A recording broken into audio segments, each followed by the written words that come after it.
Hey everyone, today I'm going to do a point of view video of this 2008 Suzuki Swift with a Chinese thing hanging here on the rear view mirror, so don't get confused.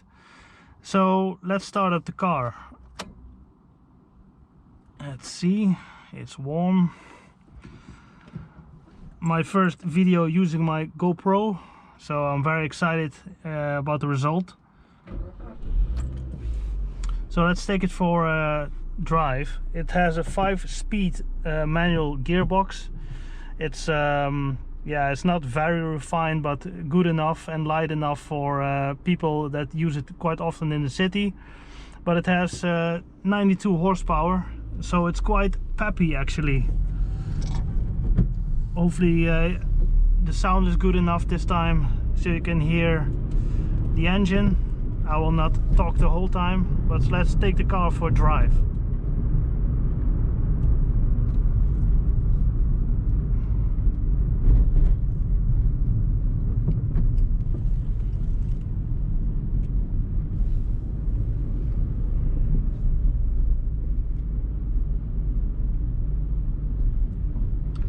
It has 92 horsepower and 116 Newton meters of torque. The car only weighs 965 kilos, so it's not heavy at all, and this relates in quite nice acceleration. 0 to 100 or 0 to 60 can be done in 11 seconds, which is of course not fast, but you get the impression this car is faster than it actually is.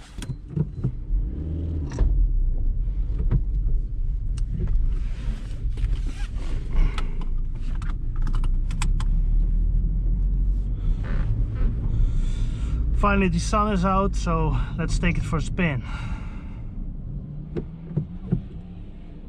I'll give you an impression. My point of view is quite high, but I will try to see if I can capture the road and the steering wheel so you got a good impression on what's happening.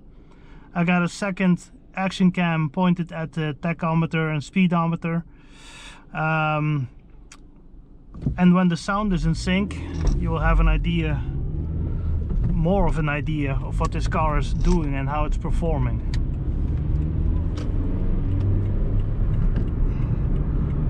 I've been driving for a while, so the car is warm at the moment, so we can also use the accelerator a little bit more enthusiastic. This is a 2008 car. It's a small city car, small Japanese pocket rocket. I actually quite like it so far. It has a better handling than my Volkswagen Polo I used to have a couple of years ago. This is definitely more on the sporty side. The Polo was more on the comfortable side actually, but this one, yeah, it amazes me what it can do. It has nice feedback in the steering wheel, and that coupled together with well, performance is a big word, but I will show you very soon what it can do. Yes, let's hit the highway.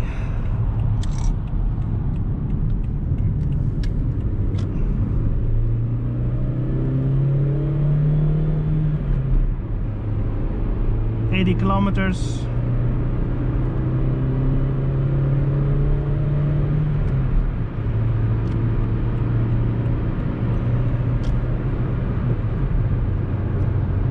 Quite a raw sound actually.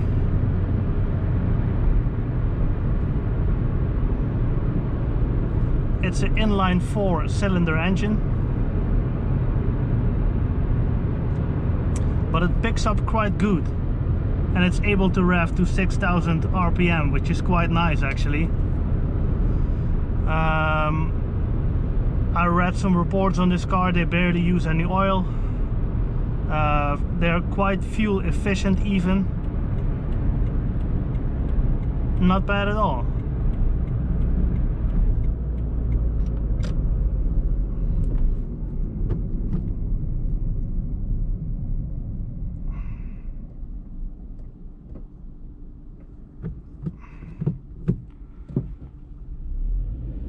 Hopefully the GoPro and the external microphone can pick up some of the sounds of this engine. Not that it's something super out of the ordinary, but it would be nice that you have a good impression at home. How does it sound? Finally the sun came out after days and days of cloudiness, and we're driving in the Eindhoven area in the Netherlands.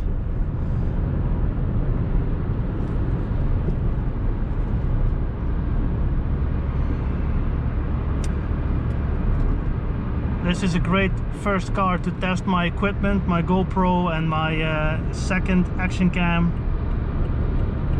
And later at home we're going to merge all the footage.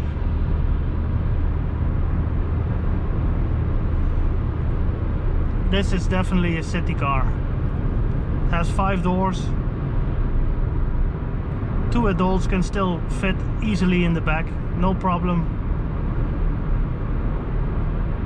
With 1 liter of gasoline it will run about 15 kilometers, give or take. Today I will not enter the highway because the insulation in this car is not really good actually. That would you know, that wouldn't benefit the audio, so to speak. But I'll just want to show you how it does in the corner. And we attack this corner quite hard, but it gives you great feedback in the steering wheel. You have some idea what's happening under the front wheels, but I'm not gonna go too crazy, just so you have a general idea of what it can do. We exit the roundabout and hit the accelerator.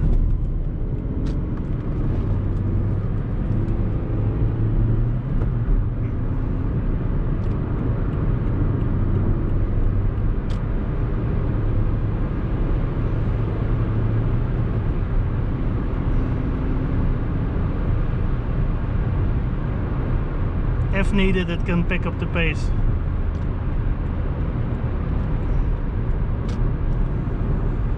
My old Polo was a little bit more heavy. I think that was around 1000 kilos. And it had 75 horsepower. This one is lighter and has more horsepower, 92. If I compare this one to the Volvo, which only has 140 horsepower but 220 newton meters of torque, then the Volvo feels slow. You can definitely feel this car is way more peppy. Also, you can drive this car in 3rd gear, still drive 30 kilometers an hour, and it will still pick up the pace. So it's very nice. The ratios in the gearbox are also nice. It's not a refined 5-speed at all. But when it's warm, gear changes are quite smooth.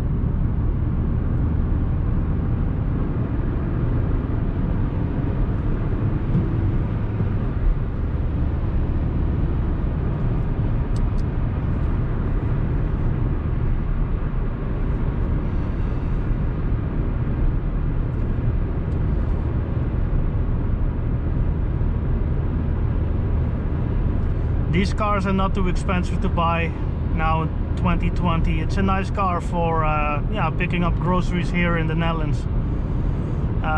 You know, have a child seat on the back if you have a kid, no problem. Only on longer motorway journeys it's a little bit tiring because of the road noise. The insulation, as I said before, is not that great, but what are you gonna do? It's a city car. It's not really designed for the highway. But then again, you could drive it to Italy if needed. I'm sure it will do that, with no sweat.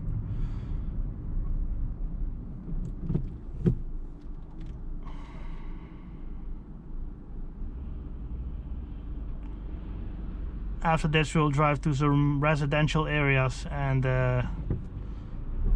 show you what it's like.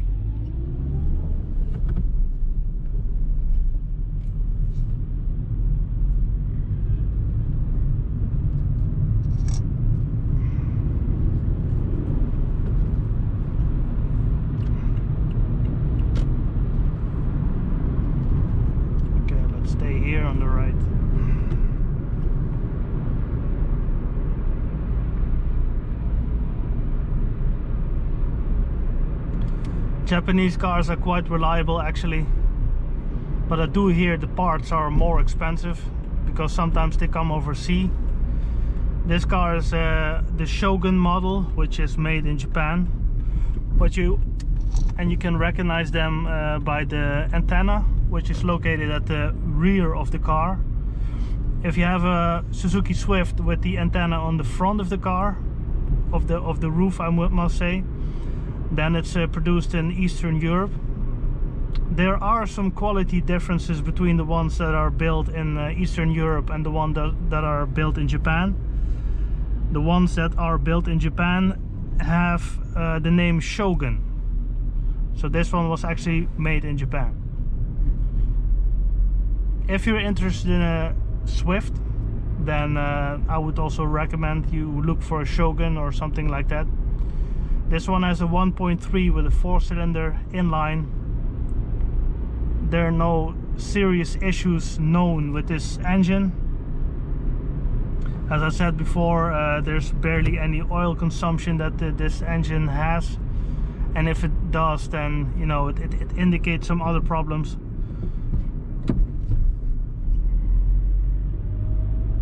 Now let's take a few roundabouts because it's very happy to do so. Rock solid, rock solid.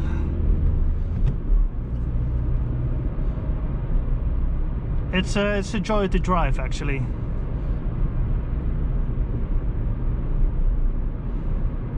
I'm sure you American viewers will say, what a small car, what I'm about to do with it, but actually it's quite tall, so you can still, you know, carry 4 adults if needed, some luggage.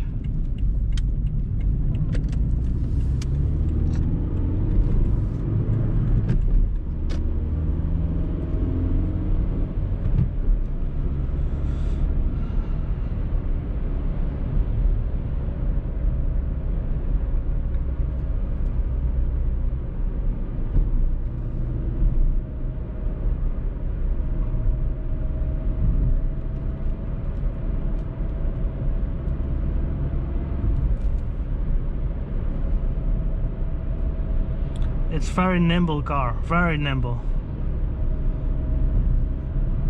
The suspension is quite comfortable, but it does have a sporting edge to it. Nothing to complain here actually. Lots of these small city cars, they're not really designed for driving. I'm also not sure if this is really properly designed for driving, but it's definitely fun to drive. You know, it's definitely fun to drive. It's not the type of car that you will always want to find the shortest way home. You don't mind to do a few extra miles in this car actually. So I think that's good. That's a good thing, because it's not always only about transportation. It's also about enjoying driving. At least I find that very important.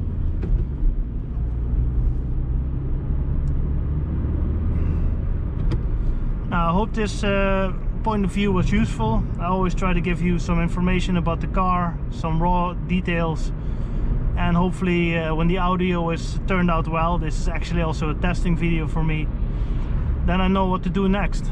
I plan to drive quite a few cars this year, and if you have any suggestions for future cars, maybe an old Mercedes Classic or a BMW 5 Series E39, something like that, I'll try to drive them for you and make a video about it and give you my conclusion on the car, what I like, what I don't like.